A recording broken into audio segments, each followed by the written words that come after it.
Page 12, Classic Encounter. Well, we got a lot of 16th notes to deal with, and we got a lot of the G major scale going, so hopefully you can do that scale. So let's go through the routine that I use for learning a piece of music. I look it over and I see it's just a little over a page long. Treble and bass clef signs again.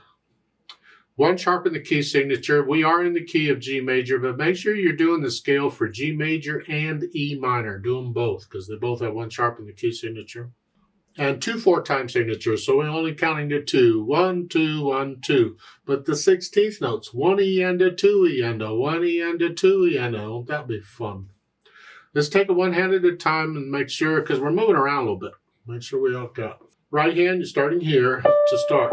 It's just 1 E and a. Go as slow as you gotta go. There's no hurry. 1 E and a 2 E and a 1 E and a 2 E. And then it's G major scale.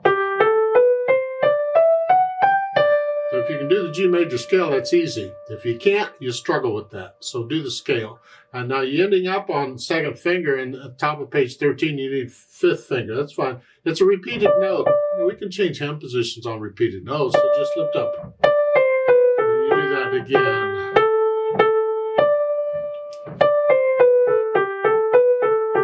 And the 2nd line on page 13 is that 8th note. You reach up with that little finger. 2nd finger with changed hand positions. Now you can, if you would like, go ahead and use 3rd finger on the B. Keep it there. And use 2nd finger or little finger on the D sharp. Here also, because in the 3rd line you need that again. So I don't know if you can reach that. If you can't reach that, then you need to use little finger on the D sharp.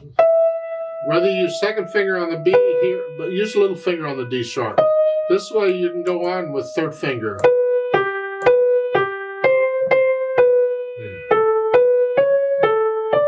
Okay. Now, the last 2 lines are similar to what you had at the beginning.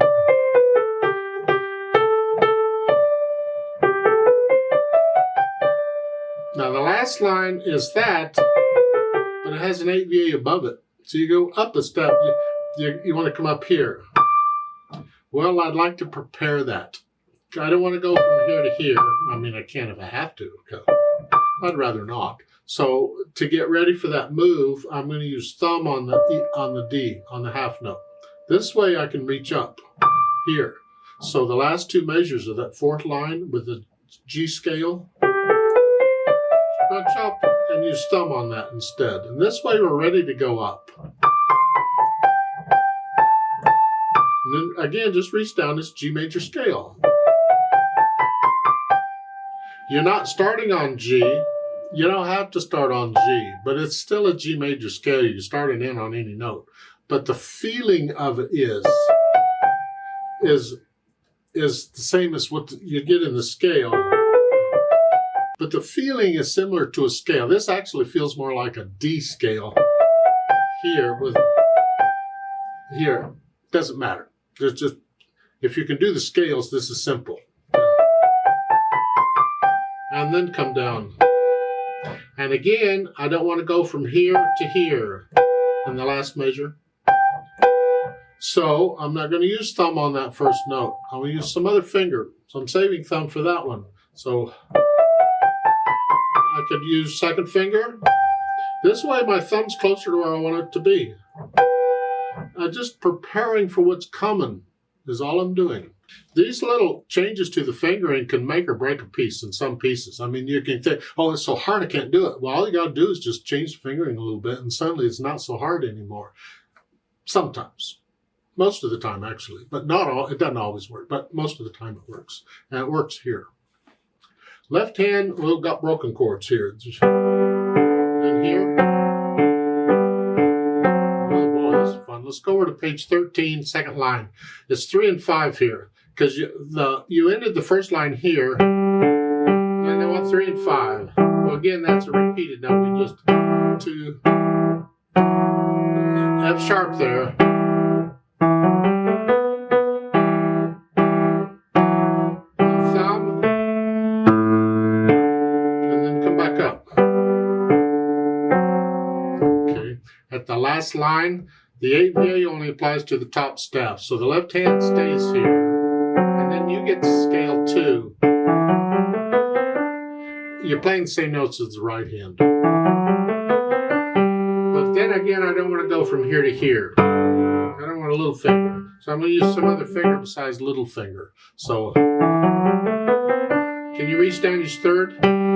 This way you're closer to where you want to be. You're not going from here to here. You're going from here to here. There's a difference.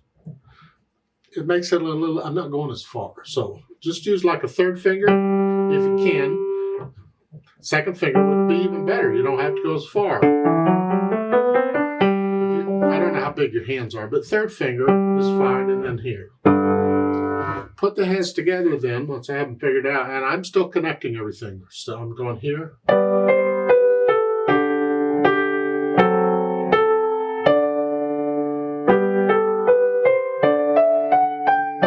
Get the idea? So I go through and I put the whole thing together.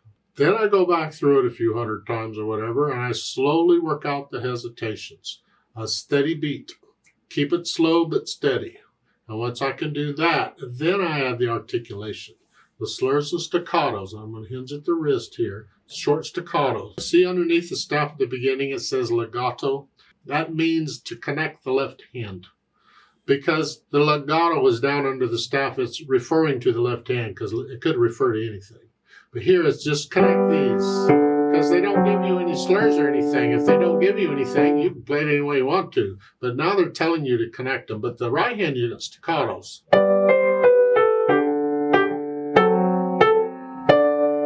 Lift up.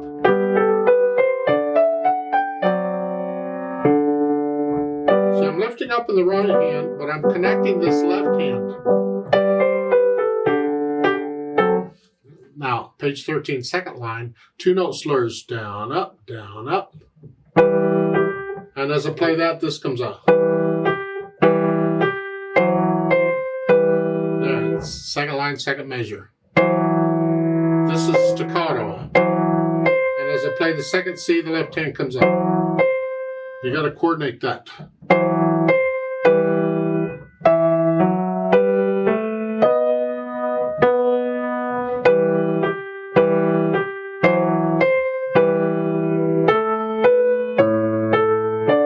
Connecting this left hand as best I can. It's even like in the third line, going from the second measure to the third measure.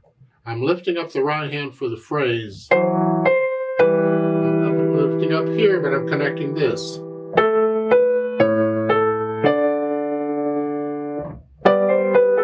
Now at the end of the third line, I'm lifting both hands. I got to move the left hand. So once I have an idea of the articulation, then I'll think about the dynamics. MF at the beginning is mezzo forte, which is sort of loud. Not loud, just sort of. That's the right hand, it's melody. These chords need to be soft. Keep them in the background.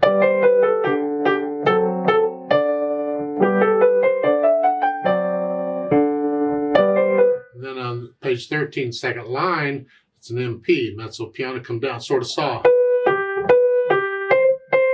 The left hand's very soft.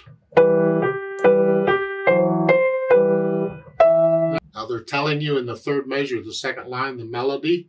They're telling you the melody is now in the left hand. Why do you need to know that? Well, that's a good question. I'll tell you. Because you need to bring out the melody. That's the phrase we use, bring out the melody. We've been doing it along. If you play one hand louder than the other, like at the beginning, I said, play the right hand, that's the melody. Play it louder. Play the left hand soft. That is bringing out the melody. So here they're telling you where the melody is, because now the left hand has to sound as loud as the right hand did, and the right hand is background. So at the beginning of the line is the right hand,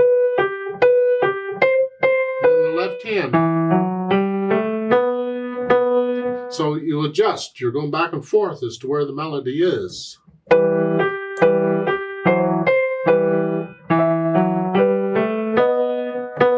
third line, right hand again.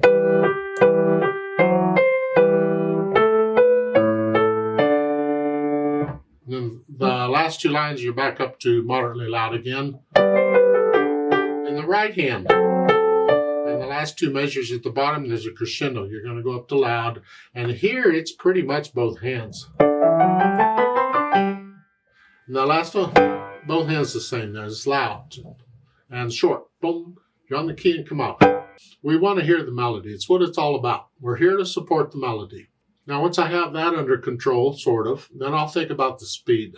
Now, allegro, well, we better talk about allegro a little bit. Or any speed that has 16th notes involved. The speed of a piece can apply to various things at various times. And you have to take it on a case-by-case basis. It's just up to the music. Sometimes it's the beat.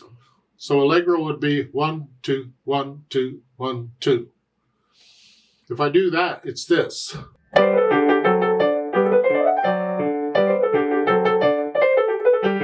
1, 2, 1, 2. That's allegro according to the beat. I can play it very well, but that's tough. That's what I do. That's not always going to apply to the speed of the beat, as in this case. We're not interested in how fast the beat goes. It's the overall feel of the piece. And when you have 16th notes and things like that in it, it slows it down a little bit. What is this?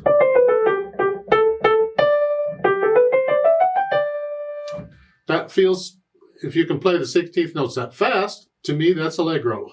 But the beat is 1, 2, 1. Well, that's what moderato. But overall, the feel is allegro.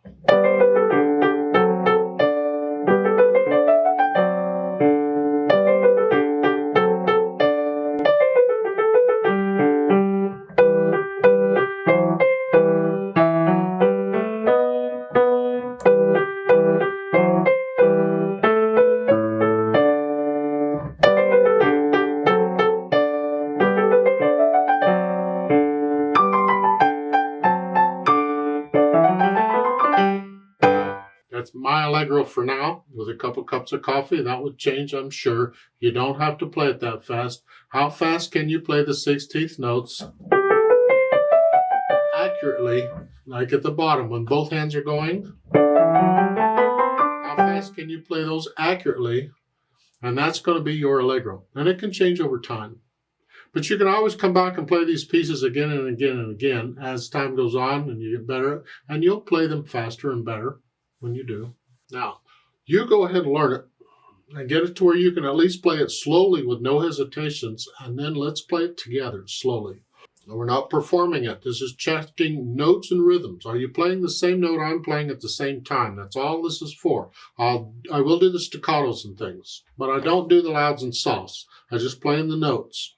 So I'll give us 2 counts, because it's in 2/4 time. Ready and go, we end. Bum, bum, bum, or something like that. Ready and go, we end.